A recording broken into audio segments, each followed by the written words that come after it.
What's going on, everyone? So, Scream 5, you saw the level of marketing that we've seen for very few films.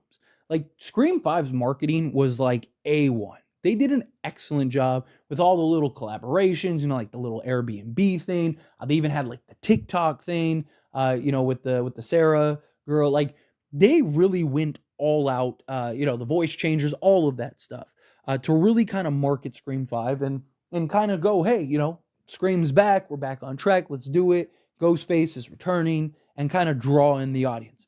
And it had its success, right? And then in Scream 6, you saw them kind of take a bit of a backseat. Now, it's not that they didn't market the film, but they didn't market it anywhere near what they did to Scream 5 by any stretch. I mean, even Scream 5, we were getting little like teaser trailers like once a week, if not more than that, right? Like they literally took like one or two trailers and just cut it into like 30 different little 15, 30-second clips, right? Like they really went all out. But in Scream 6, you saw them kind of take a step back, which is understandable.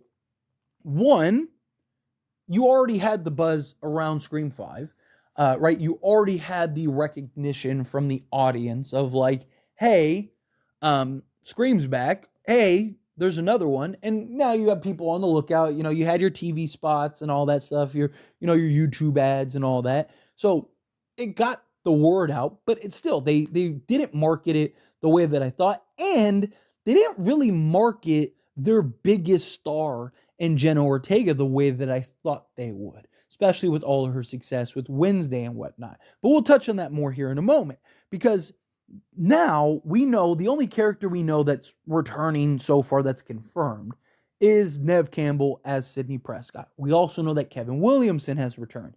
Well, in Scream 5, when he was helping as an executive producer, they actually had Kevin Williamson in, some of the marketing. We got some of the images and whatnot. He even had like, the praise of, oh, this is going to be great, right? Because that does have some weight, especially to Scream fans. Might not so much to the casual audience or the everyday audience, but definitely does to us Scream fans. Like, oh man, Kevin Williamson, the creator, said, hey, this is going to be great, right? Kind of gave the green light, gave the okay, right? Well, now he's back as the director this time. He's not going to be, he's actually behind the camera, going to be directing. So do they kind of use him in the marketing once again? Like you saw with Radio Silence. Radio Silence was doing interviews and they were doing every type of spot that they could possibly do for Scream 5. You didn't really see that in Scream 6. So I'm curious to see, do they use Kevin Williamson as a marketing ploy? And then Neve Campbell, right? Scream 5, you saw some of the marketing with Sidney Prescott. You saw some of the marketing with her and kind of how they were using her as part of the poster.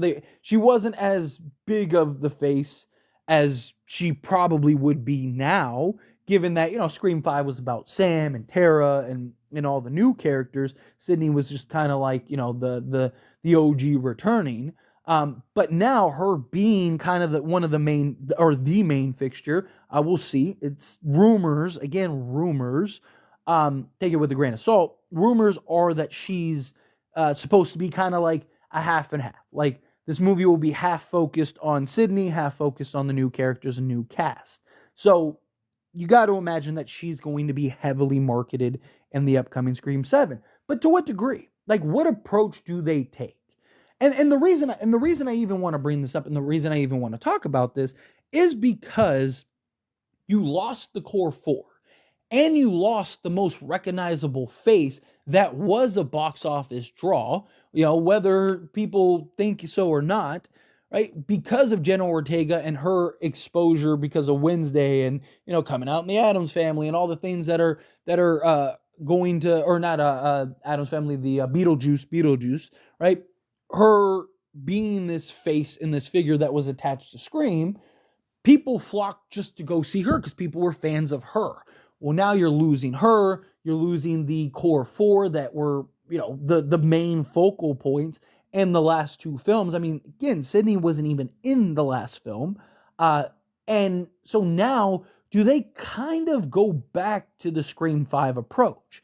Do they kind of heavily market, heavily ramp up the marketing and the exposure for this upcoming Scream movie, and kind of use Nev Campbell more, use Sidney more as a focal point, maybe use a little Kevin Williamson.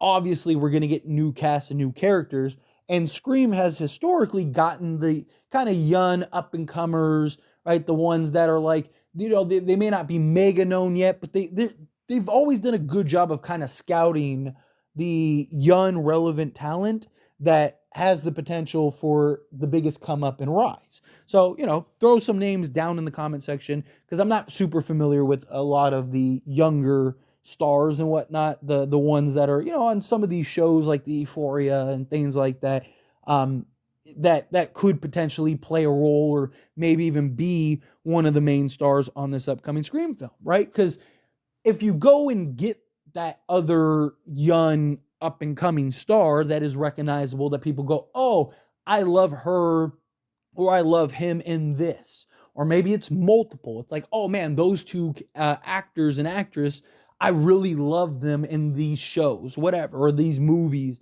or whatever you've seen them in. And kind of use that as a building block and marketing point and an allure and draw for the box office.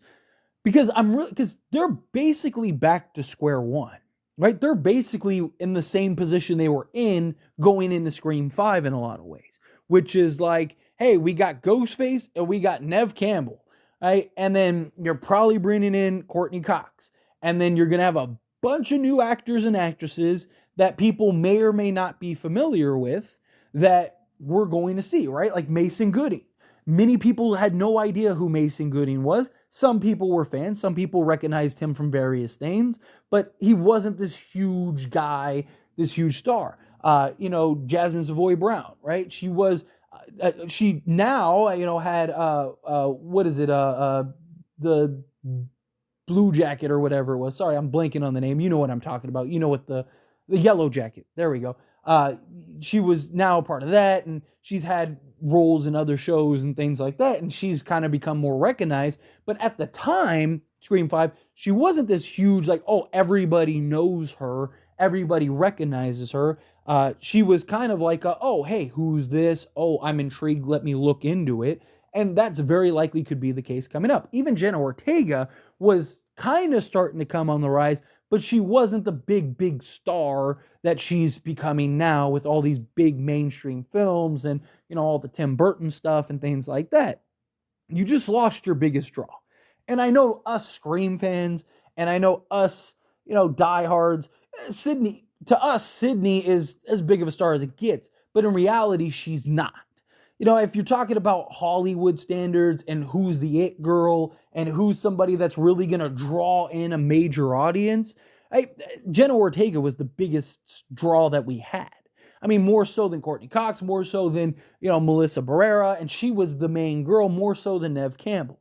Again, we as Scream fans have this bias towards Nev. We have this bias towards Sidney. But I'm talking about the general audience. I'm talking about the everyday fans, the casual fans.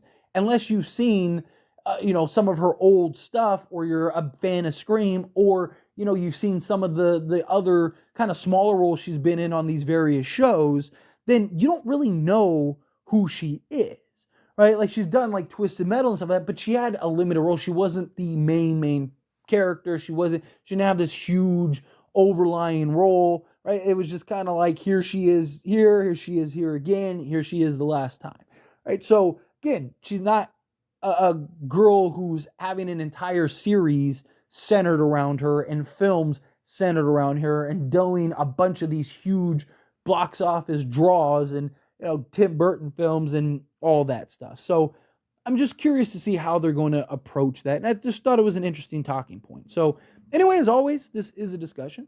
Pass the question on you. Let me know your thoughts and opinions down in the comments below. What do you think? How do you think that they should approach marketing for this upcoming Scream film? Do you think that they go heavily like Scream 5? Do you think it's Scream 6, kind of where it's like, yeah, they'll do some marketing, but it's not going to be heavy? Do you think maybe it's somewhere in the middle where it's like, it's not going to be as much as Scream 5, but it's going to kind of be a little bit like it was in Scream, like, more than Scream 6, but less than Scream 5, somewhere in the middle?